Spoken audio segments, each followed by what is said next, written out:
여러분, 타이타닉호가 침몰할 때의 이야기를 많이 들었을 것입니다. 그때가 1912년이었습니다. 세계 최대의 여객선이라고 자랑을 했고 드디어 첫 항해를 하게 된 겁니다. 영국 사우스 샘프턴이라고 하는 곳에서 출발을 해서 미국 뉴욕시로 향하여 가게 됩니다. 그렇게 해서 첫 항해를 하는 도중 빙산을 만났습니다. 크게 충돌을 했어요. 그리고서는 최대의 여객선이라고 생각했던 그 타이타닉호가 침몰하기 시작을 합니다. 배 안에는 아수랑이 되었습니다. 완전히 바다에 빠지는 데는 2시간에서 3시간이 소요가 된다고 합니다. 그동안에 배에 있던 사람들은 구명보트를 타고서는 최대한 배에서부터 멀리 떨어져 나가야만 했습니다. 그런데 배 안에는 구명보트가 충분하지가 않았습니다. 어쩔 수 없이 1등 객실 손님들 그리고 여성들에게 우선권을 주었습니다. 마지막 구명보트가 배에서 내려옵니다. 근데 금방 내려올 때에 보트에 타고 있던 여인이 쏜살같이 이 보트에서 내려가지고 선실을 향하여 달려가는 거예요. 이 선원은 깜짝 놀라가지고서 가로막았습니다. 아니 어디 가냐고. 지금 빨리 구명보트 타고서는 지금 떠나야 되는데 어디 가냐고. 그랬더니 이 여자가 울면서 통사정을 하는 겁니다. 객실에 보석상자를 놓고 왔는데 깜빡 놓고서는 그것을 가져오질 않았다고. 얼른 가서 가져올 테니까 제발 좀 잠깐만 이 보트가 내려가는 것을 기다려달라고 요청을 하는 거예요. 울고불고 하면서 애원하니까는 할 수 없이 이 선원이 5분의 시간을 줄 테니까 빨리 갔다 와라. 뛰어가는데 그야말로 1분, 보석상자 찾는데 1분, 다시 돌아오는데 1분, 넉넉 잡아 3분이면 됐어요. 그런데 5분이 지났는데 안 오는 거예요. 약속 시간이 되었는데도 불구하고 돌아오지 않아서 보트에 타고 있는 사람들은 그냥 가자고, 우리를 내려달라고, 빨리 이 배에서 탈출해야 된다고 하면서 아우성을 하고 요구를 합니다. 조금만 더 기다려 봅시다. 조금만 더 기다려 봅시다. 그래서 결국은 10분이 되었는데도 불구하고 이 여자가 돌아오질 않는 거예요. 하는 수 없이 마지막 구명보트는 이 배에서 바다로 내려졌고 배에서 멀리 떨어져 나가게 되었습니다. 도대체 이 여인이 왜 돌아오질 않았을까? 알고 봤더니 이 여자가 자기의 보석상자만 들고 오면 됐는데 선실 바닥 여기저기에 온갖 폐물들이 널브러져 있는 것을 본 거예요. 그는 차마 발걸음을 떼지를 못했어요. 내 것뿐만 아니라 그 떨어져 있는 온갖 폐물들을 주워 가지고 오느냐고. 그리고선 결국은 시간을 놓치고 만 겁니다. 선실 밖으로 나와서 보트를 타려고 보니까는 보트는 이미 멀리 떠나가고 있었습니다. 결국은 이 여자는 이 타이타닉호의 침몰과 더불어서 그는 바닷속에 빠져 죽고 만 겁니다. 참 기가 막힌 일이죠. 한치의 앞을 알지 못하는 우리의 인생에서 어찌하여 이 여인은 그 은금 폐물에 눈이 어두워서 죽음에 이르게 되고 결국은 영원히 멀어지는 결과를 가져오는 일을 왜 생각을 못했을까라고 하는 것이에요. 성경은 말씀합니다. 요한복음 12장 16절에 보면은 이 세상에 있는 모든 것이 육신의 정욕과 안목의 정욕과 이생의 자랑이니 다 아버지께로 쫓아온 것이 아니요 세상으로 쫓아온 것이다. 그래요. 구원의 때를 이 여자는 놓쳤어요. 욕심이 앞섰기 때문이었어요. 당장에 이 영혼이 구원받아야 되고 이 배에서 떠나야만 살 수 있는데도 불구하고 그는 그 은근 보화를 놓지 못해 가지고 결국은 함께 바다에 빠져 죽는 기가 막힌 일을 겪게 되어진 거예요. 여러분, 우리에게 구원의 때가 있습니다. 그러므로 때를 놓치지 말고 하나님 앞에 온전한 믿음 갖고 나가는 우리 모두가 다 되어지기를 간절히 바랍니다. 우리의 인생은 오늘 이 세상에서 살아가는 삶이 영원하지가 않아요. 반드시 우리 모두에게는 죽음의 때가 오게 될 거예요. 언제인지는 몰라요. 그러나 그 죽음의 때가 오기 전에 우리가 예수를 믿되 확실하게 믿고 영원히 구원받는 길로 오늘 우리는 나가는 것이 인생의 참다운 지혜요 또한 믿음인 줄로 믿습니다. 우리 모두 다가 믿음의 길을 함께 가는 은혜가 임하기를 간절히 바랍니다. 이제 다음 주가 되면은 추수감사주일이 돼요. 이미 여러 차례 광고를 드린 것처럼 다음 주에는 전도 축제로 예배하고자 합니다. 그런 의미에서 오늘 우리가 예수를 믿고 하나님 앞에 나와 예배하지만 우리의 가까운 데 있는 또 다른 친구, 이웃, 그 모든 가족들 다시 한번 하나님 앞에 나와서 하나님을 믿고 구원받는 놀라운 역사가 여러분 가운데에 온전히 임하기를 간절히 바랍니다. 오늘 이 성경 말씀으로 돌아갑니다.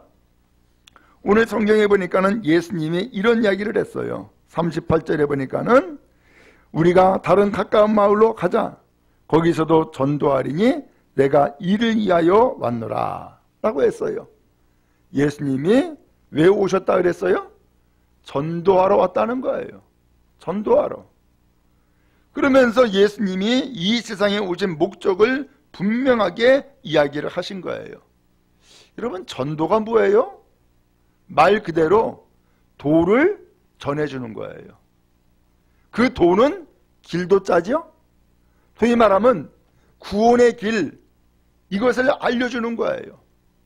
영생의 길, 이것을 알려주는 거예요. 그리고 하나님 나라에 가는 그 생명의 길을 알려주는 것, 이게 전도예요. 그러므로 오늘 이 전도는 곧 길을 알려주는 것인데, 여러분 때에 따라서는 길을 찾지 못해서 길을 몰라가지고서 사람들에게 물을 때가 있잖아요. 근데 어떤 때에는 사람들이 잘 가르쳐주기도 하지만 어느 때에는 나도 몰라요 하고서는 안 가르쳐주는 경우도 있어요. 기가 막힌 일이죠.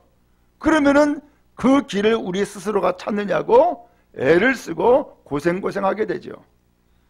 오늘 여러분, 예수님은 말씀했어요. 내가 곧 길이요 진리요 생명이니 나로 말미암지 않고는 아버지께로 갈 자가 없다 그랬어요. 예수님이 길이라는 거예요. 그러므로 전도는 쉽게 이야기하면은 예수님을 전해주는 거예요. 왜? 예수님이 길이라고 했으니까. 오늘 우리가 생명을 얻는 길을 알려주는 것, 영원한 생명의 삶을 살아가는 길을 알려주는 것, 그리고 오늘 우리가 죽음에서 벗어나서 생명을 얻는 길을 알려주는 것, 바로 그것이 예수님을 전하는 거예요. 그래서 이 예수님을 전하는 것, 바로 이것을 오늘 우리는 전도라고 이야기를 하는 거예요. 우리는 예수를 믿어요. 또한 예수를 믿고 보고 또 예수님을 믿음으로써 하나님 앞에 나와 예배하는 삶을 살아가는데, 오늘 우리가 여러분 예수를 믿으니까 무엇이 좋아요? 여러분이 어떤 결과를 가져왔어요? 오늘 그것을 우리가 다시 한번 깨닫고 또 다른 사람들에게 전해주는 거예요.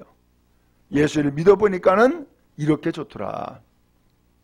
예수를 믿으니까 이렇게 나의 인생이 달라지더라. 예수를 믿는 것이 얼마나 복된 것인가라는 것을 깨달았다. 이것을 이야기해 주는 것, 그게 전도예요.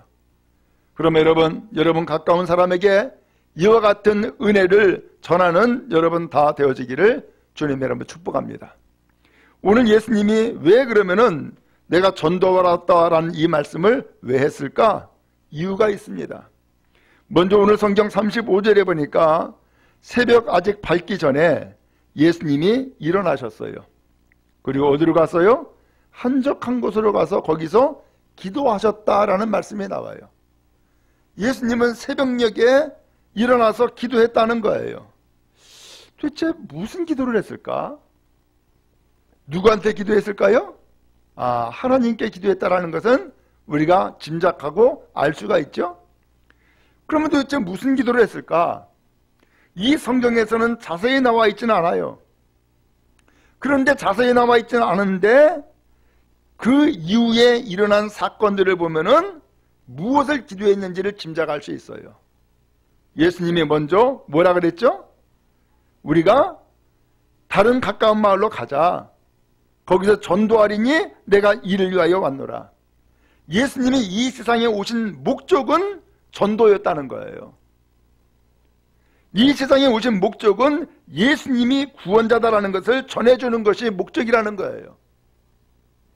그러므로 예수님이 이 새벽녘에 하나님 앞에 나가서 기도한 것은 내가 이 세상에 하나님의 뜻을 가지고서 왔는데 하나님의 뜻을 이루는 인생을 이 세상에서 살게 해주세요.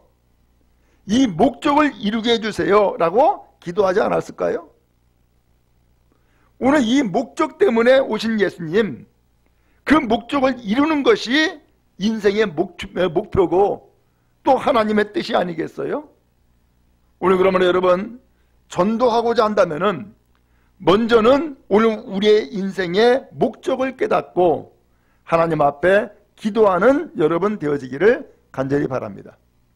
기도하면은 오늘 우리는 보다 분명한 목적을 깨달아 알게 되어지고, 기도하면 하나님의 도움을 힘입게 되어지는 거예요. 여러분 경험하듯이 전도, 내가 말 잘한다고 전도가 되나요? 아니죠. 혹은 내가 많은 것을 알기 때문에 그것을 이야기하면 전도가 되나요? 아니죠. 전도는 영혼을 구원하는 일이에요. 그렇기 때문에 사람이 가지고 있는 지식과 인간적인 말주변 가지고서 전도가 되어지는 것이 아니라 하나님께서 그의 영혼을 택하여 주시고 또한 그의 영혼을 불러주셔야만 가능한 일인 거죠. 오늘 그렇기 때문에 기도는 하나님 앞에 누구를 전도해야 될까요? 라고 묻는 것이요, 또 누군가 떠오르거나 혹은 그 영혼이 생각나면은 하나님, 이 사람을 내가 전도하고자 하는데 하나님께서 이 사람을 전도하는 것이 역시 하나님의 뜻이고 하나님이 기뻐하실 일인 줄로 믿습니다. 하나님이 먼저 그 영혼을 찾아가 주세요. 하나님이 그 영혼을 도와주세요. 그리고 하나님이 그 영혼을 하나님의 전으로 인도해 주셔서 하나님을 믿는 믿음을 갖게 해주세요 라고 하나님의 도움을 구하는 것이죠.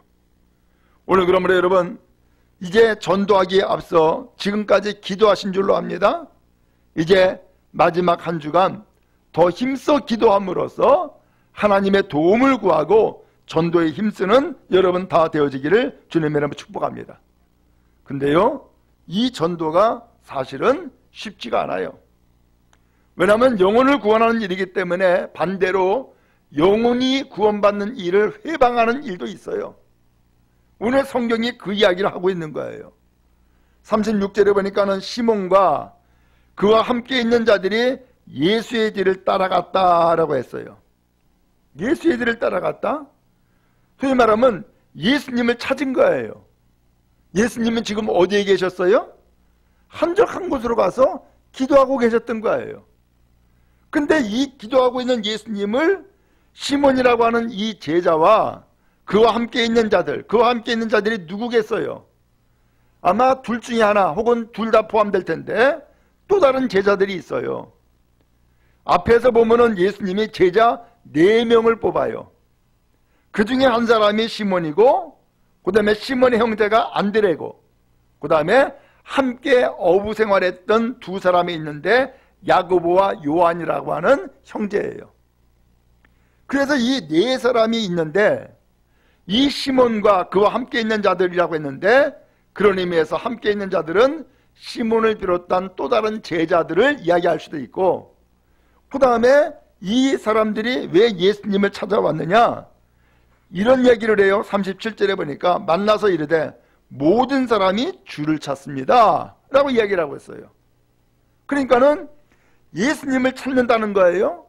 그 예수님을 찾는데 예수님이 안 계시니까 예수님의 제자들을 찾아가서 물어본 거죠. 예수님 어디 계시냐? 나 예수님을 좀 만나고 싶은데, 예수님을 좀 찾고 싶은데 예수님 어디 계시냐? 라고 물었겠죠. 그러니까 이 시몬 베드로와 그와 함께 있는 자들이라고 하는 것은 제자들일 수도 있고 혹은 예수를 찾는 또 다른 사람들일 수도 있는 거죠. 이러한 사람들이 지금 예수님을 찾아온 거예요. 결국은 이렇게 해서 예수님을 만났고, 그리고서 모든 사람들이 예수님한테 하는 얘기가 주를 찾습니다. 모든 사람들이 주님을 찾고 있습니다. 라고 이야기를 해주는 거예요.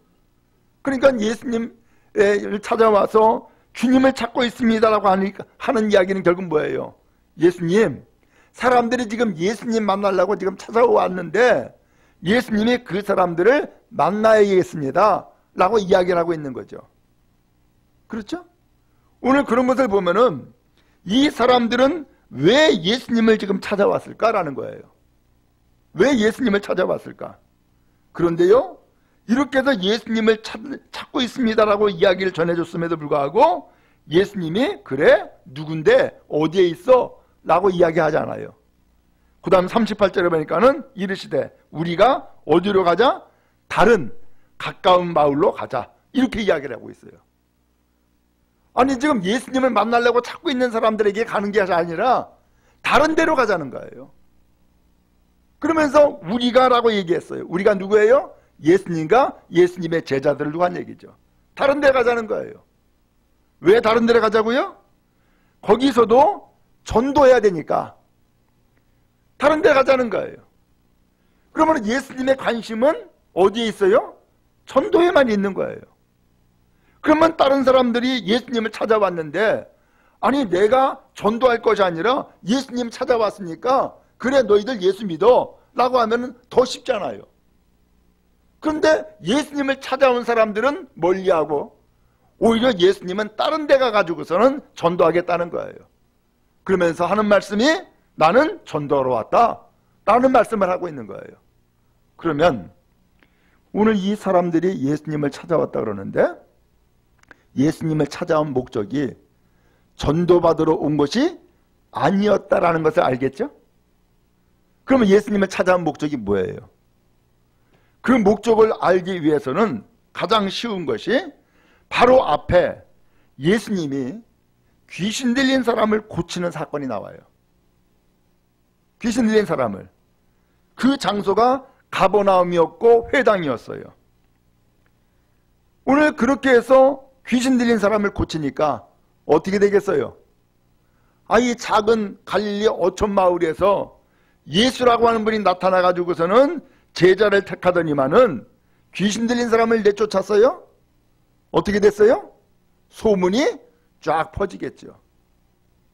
그러면은 사람들이 어떤 생각을 할까요? 귀신 들린 사람을 내쫓았네? 저 예수라고 하는 사람이 대단한 능력이 있구나 라고 생각하겠죠? 더 나가서 또 다른 귀신 들린 사람이나 또 다른 병든 사람들은 어떤 생각을 해요? 야, 나도 예수님한테 가면은 병 고치겠네 라고 하는 기대를 갖겠죠. 결국은 이 모든 기대를 안고 있는 사람들이 지금 예수를 지금 찾고 있는 거예요. 그러면 예수를 찾는 이 사람들의 목적은 뭐예요? 병 고침이나 혹은 예수의 능력을 내가 보고자 예수님을 찾아온 거죠. 오늘 그런 이 사람들을 예수님은 멀리하고 우리가 다른 마을로 가자. 거기서 전도하자. 나는 전도하러 왔다. 라는 말씀을 하고 있는 거죠. 전도는 뭐예요? 영혼이 구원받는 길인 거예요. 오늘 여러분 우리에게 두 가지 생명이 있다는 것을 아십니까? 우리에겐 두 가지 생명이 있습니다. 육신의 생명이 있고 영적인 생명이 있습니다. 이 생명을 우리가 둘 다 간직하고 살아가야 되는 겁니다. 그런데 많은 사람들이 우리에게 두 가지 생명이 있다는 사실을 미처 몰라요. 그냥 육신적인 생명만 있다고 생각을 해요. 그런 생각 가지고 있는 사람들은 사람은 죽는다라는 것을 알지요. 그러면서 생각하기를 죽으면 끝이야. 죽음 이후에 뭐가 어떻게 될 줄 알고서 라고 하면서 육신의 생명으로 끝난다고 생각을 해요. 근데 성경은 말씀합니다. 육신의 생명뿐만 아니라 뭐가 있다고요? 영혼이 있다는 거예요. 영혼이. 그래서 이 영혼이 구원받아야 된다는 사실을 성경이 말씀해주고 있는 거예요. 그러면 이 영혼은 보이지 않아요? 근데 분명히 존재해요. 이것을 무엇으로 알 수 있어요? 여러분 혹시 귀신 들린 사람 보셨나요? 귀신이 보여요, 안 보여요? 안 보여요. 근데 있어요, 없어요? 있어요. 그걸 어떻게 알아요? 귀신 들린 사람들이 말하는 것과 행동하는 것, 이것을 보면은 알게 되지요. 그런 것처럼 귀신이 존재하는 것처럼 영혼이 있다는 말이에요. 영혼이. 우리의 사람의 눈은 한정적인 것만 보입니다. 그래서 사람의 눈은 한정적인 것만 보이는데 그러면 눈으로 보이지 않는 것은 없느냐? 천만의 말씀. 아니에요. 예를 들어서요, 아주 작은 미세한 병균들 보여요, 안 보여요? 안 보여요. 근데 있어요, 없어요? 있어요. 현명으로 보면은 그 확인이 되죠. 또 이 세상은 우주라고 하는 공간이 있어요. 그 우주라는 공간이 어마어마하다는 거예요. 보여요, 안 보여요? 안 보여요. 근데 우주가 있다는 것을 어떻게 알아요? 달나라로 올라가면은 그 우주가 펼쳐졌다라고 하는 것을 알게 돼요. 그리고 그것을 볼 수 있단 말이죠. 오늘 그런 의미에서 우리는 눈에 보이는 것만 가지고서는 이건 있다, 눈에 보이지 않는 것은 없다라고 판단하고 끝나버리는데 그것이 아니다라는 거예요. 하나님은 우리에게 생명을 주었을 뿐만 아니라 이 생명을 가지고서 이 지구라고 하는 이 땅덩어리에서 살 수 있도록 생명의 삶을 주신 거예요.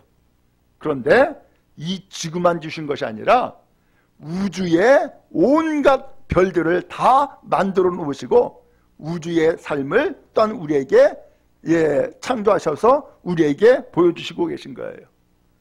마찬가지로 오늘 하나님은 우리에게 생명을 주었을 때에 생명만이 아니라 영혼도 같이 주었다는 사실이에요. 그래서 영혼이 병들면 육신도 함께 병드는 징조와 상황들이 생겨나요. 요새 사람들은 참으로 정신적인 질환을 많이 앓고 있죠. 대표적인 것이 우울증 혹은 어떤 공포심, 이런 것들이 우리를 지배하는 일들이 너무나 많아요. 그러다 보니까 거기에 지배를 당해가지고서는 사람들이 건강한 인생을 살지 못하고 피폐한 인생을 살아가요. 무엇이 지금 망가지고 있는 거예요?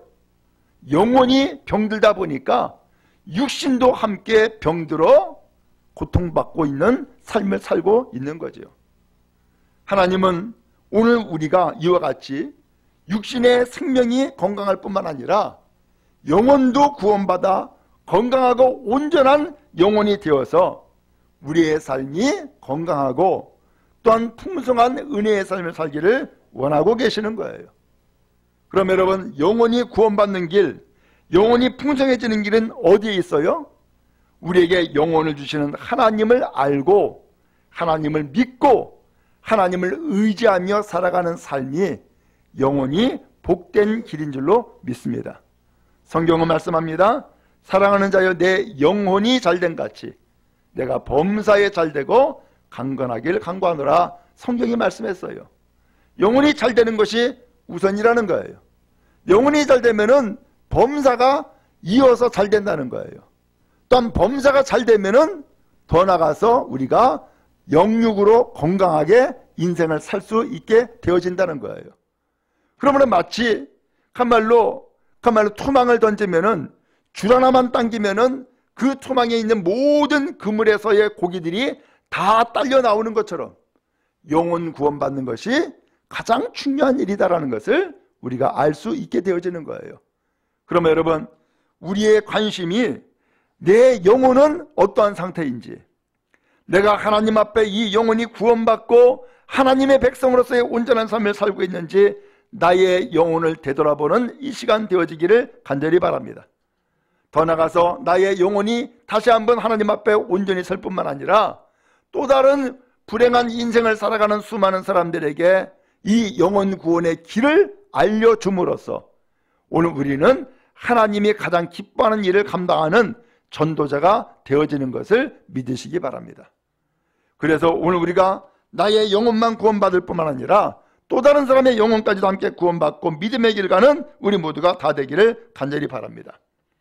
여러분, 세상에서는 법이라고 하는 것이 있어요. 근데 이 세상에서는 법이 있는데 이 법에 저촉되어지면은 그 다음에 어떻게 되는 거예요? 벌을 받죠? 그죠? 그래서 이 법을 어기면은 벌을 받아요. 그 벌을 받는데 가장 큰 벌이 뭐예요? 죽는 거예요. 그죠? 죽는 거예요. 마찬가지로 하나님께서는 이 세상에 세상법뿐만 아니라 하나님의 법이 있다라는 사실이에요. 하나님의 법이. 그렇잖아요? 여러분, 이 세상 모든 만물을 창조하신 하나님께서 그냥 도깨비 방망이에 내리쳐가지고서 만드는 것처럼 그렇게 만든 게 아니에요. 하나님의 이 법은 질서가 있어요. 그리고 더 나가서 이 질서를 가지고서 세상 모든 만물을 창조했고 세상 모든 만물을 다스리는 거예요. 이것을 사람들에게 알려주었어요. 하나님의 법은 이거야 라고 하는 것이에요. 그래서 이 하나님의 법을 알려줬는데 그것이 율법이에요. 그래서 오늘날의 이 세상의 법은 전부 다 어디서 나왔느냐?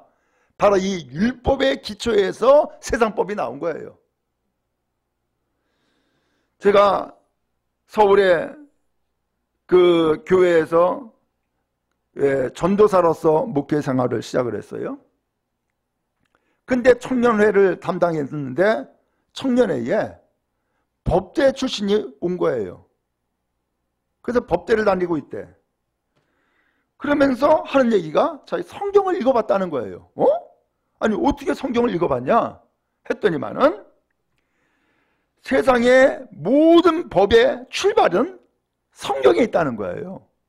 그래서 성경을 읽었다는 거예요. 그래? 그 말이 보니까는 일리가 있고 맞는 말이었던 거예요. 그래요? 세상 법도 그 법이 어디서부터 출발됐느냐? 바로 이 성경에 나오는 하나님의 말씀의 법, 이것을 기초로 해가지고서는 이 세상의 법들이 계속해서 나오고 있는 거예요. 오늘 여러분, 우리에게는 두 가지 법이 있다는 사실을 기억하시기 바랍니다. 하나님의 법, 세상의 법이에요. 말씀드린 것처럼 세상의 죄를 지으면은 이 법에 저촉되는 일을 하면은 벌을 받게 되고 그 벌을 받는데 가장 가벼운 것은 경고로 끝나지만 점점점 무거워지면은 거기에 벌금도 들어가고 그 다음에 감옥에도 들어가요. 그리고 이 벌이 가장 크면은 결국은 이 세상에서 목숨을 끊어버리는, 죽게 하는 그런 일을 겪게 되어지죠. 하나님의 법도 마찬가지예요. 하나님의 법은 오늘 우리의 인간이 이 죄를 짓고 있다는 사실이에요. 그리고 이 죄를 감당할 수 없다는 사실이에요. 왜? 죄의 대가는 죽음이기 때문이에요.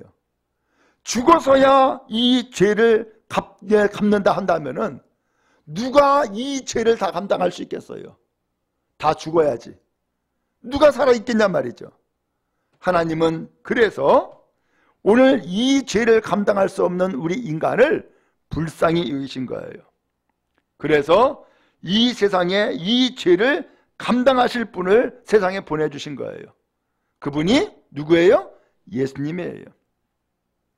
그 예수님이 세상 모든 사람들의 죄를 다 짊어지고 다 뒤집어 쓰고 내가 대신 죽을 테니까 이 모든 사람들을 용서해 주세요 라고 하면서 예수님이 죄값을 치러주신 거예요. 그게 십자가의 죽음이에요. 그리고서는 이 모든 죄를 다 갚아주고서 그 다음에 사람들에게 이야기를 하는 거예요. 예수께서 너희의 죄를 대신 다 갚아줬어. 그러기 때문에 그 예수라고 하는 분이 하나님의 아들이고 너의 죄를 대신 다 갚아준 구원자라는 사실을 네가 믿으면 너는 구원받은 것이요 죄의 모든 대가를 다 해결한 거야 라고 하는 것을 알려주는 거예요. 이게 뭐라고요? 전도다라는 거예요. 그러면 여러분, 전도야말로 한 영혼을 구원하는 것이요, 전도야말로 하나님의 뜻을 이루는 것이요, 하나님의 가장 기뻐하실 일인 줄로 믿습니다. 그러면 우리 모두도 전도하는 주의 성도 다 되어지기를 주님의 이름으로 축원합니다. 한 가지 예를 좀 더 드리고자 합니다. 모파상의 단편소설에 목골이라고 하는 내용이 있어요. 여주인공 마틸드가 젊고 매력적인 여인이었어요.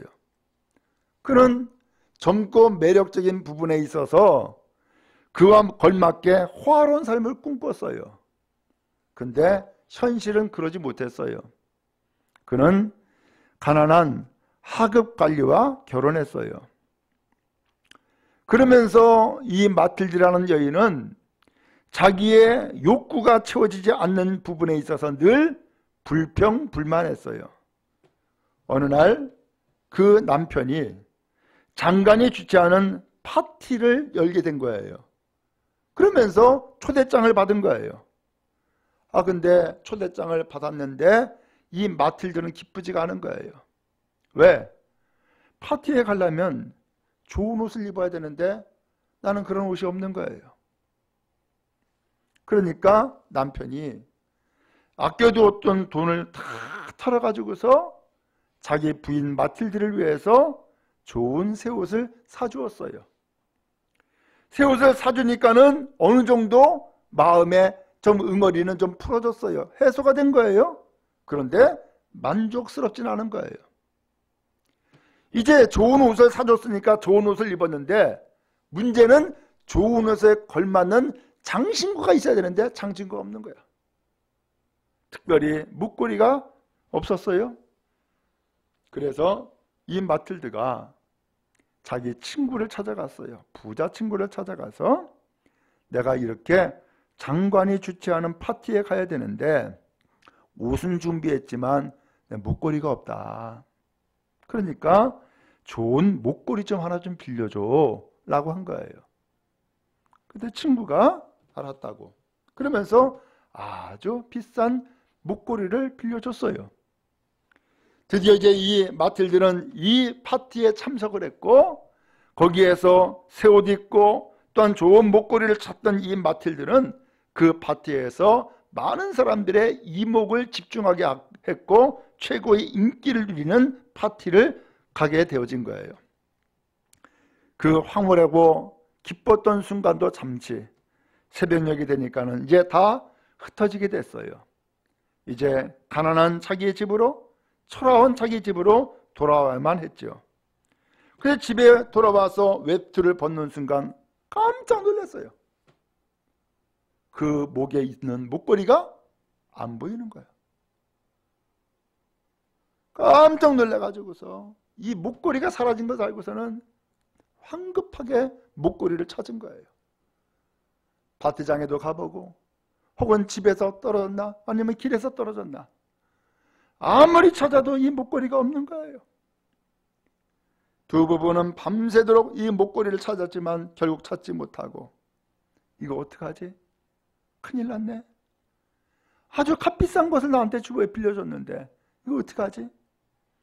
그러다가 이 두 부부는 하는 수 없어 집에서 돈이 될 만한 것들은 전부 다 처분했어요. 그리고서는 보석상에 가가지고서는 똑같은 목걸이를 사가지고 그 친구에게 돌려주었어요. 결국은 이 목걸이 때문에 이 부부가 10년 동안 얼마나 뼈 빠지게 고생했는지 몰라요. 그것을 다 갚느냐고. 결국은 마틸드는 그 곧든 얼굴도 다 상해버리고 말았어요. 그러다 우연히 이 마틸드가 길을 가다가 그 옛 친구를 만나게 된 거예요. 그 친구가 이 마틸드라는 여인을 보고선 깜짝 놀란 거예요. 아니 얘야, 너 얼굴이 왜 이렇게 상했는 거야? 하고서는 깜짝 놀라서 물어봤어요. 그랬더니 이 마틸드가 그 친구에게 자초지정을 설명을 했어요. 10년 전 네가 그때 나한테 목걸이 빌려주지 않았냐? 아 그래? 나 돌려받았잖아. 그래. 근데 사실은 내가 파티 끝나고 나서 집에 와서 보니까 목걸이가 없어졌어. 그래서 목걸이를 돌려주기 위해서 보수당에 가가지고서는 집에 있는 모든 재산 다 털고 그리고 또 빌려가지고서는 이 목걸이를 사서 너한테 돌려준 거야. 그러다 보니까 내가 이렇게 얼굴이 늙도록 고생을 많이 했다 라는 얘기를 한 거예요. 그랬더니 이 친구가 이런, 진작에 나한테 말을 하지, 그 목걸이 가짜였어 라고 하는 거예요. 가짜 빌려주고 진짜 받은 거예요. 이게 모파상 소설에 나오는 내용이에요. 여러분 어때요? 바로 이 가짜 목걸이를 위해서 10년 동안 아무것도 모르고 뼈빠지게 고생하고 그의 인생은 늙고 마른 거예요. 어때요? 이게 단순히 마틸드라는 이 여인만의 문제인가요? 그 여인만 그렇게 사냔 말이에요. 아니죠? 어떻게 보면은 우리의 인생도 무엇인가 가짜 것을 위해서 살아가는 인생이 혹 아니냔 말이죠. 우리는 가짜가 아니라 진짜 인생을 살아야 되는데, 그야말로 껍데기만의 생명이 아니라 진짜 생명의 삶을 살아가야 되는데, 우리는 진짜 생명의 삶을 찾지 못하고 가짜 생명만 가지고서 살고 있는 인생은 아니냔 말이죠. 진짜 인생은 어디에 있어요? 영혼 구원에 있단 말이죠. 그러므로 여러분, 가장 복된 것은 영혼이 구원받는 것이요, 가장 복된 것은 영혼 구원을 위해서 힘쓰는 것이야말로 가장 복된 일이고 가장 소중한 인생을 살아가고 있다라고 하는 것이죠. 바랍니다. 예수님은 이것을 알기 때문에 오늘 우리가 육신의 생명만을 살고 있는 이 인생들을 불쌍히 여겨서 영혼이 구원받는 것이야말로 가장 아름답고 귀한 일인 것을 알기 때문에 예수님은 분명히 목적을 얘기했어요. 다른 마을로 가자. 거기서 전도할 테니까. 그러면서 나는 전도하러 왔다 라는 말씀을 그래서 하고 계신 거예요. 여러분, 그런 의미에서 오늘 주님의 목적이 우리의 삶에도 이루어지기를 간절히 바랍니다. 내가 또 다른 사람에게 예수님을 알려주는 것, 예수님을 소개하는 것, 더 나아가서 예수님을 믿게 만들어주는 것, 가장 소중한 일인 것을 기억하고 우리 모두 다가 함께 전도에 힘쓰는 은혜가 있기를 간절히 바랍니다. 다음 주일 추수감사주일입니다. 우리가 기도하고 또 다른 사람을 함께 전도해서 하나님 앞에 나와 예수를 믿는 믿음의 놀라운 역사가 주의 은혜로 일어나기를 주님의 이름으로 축복합니다.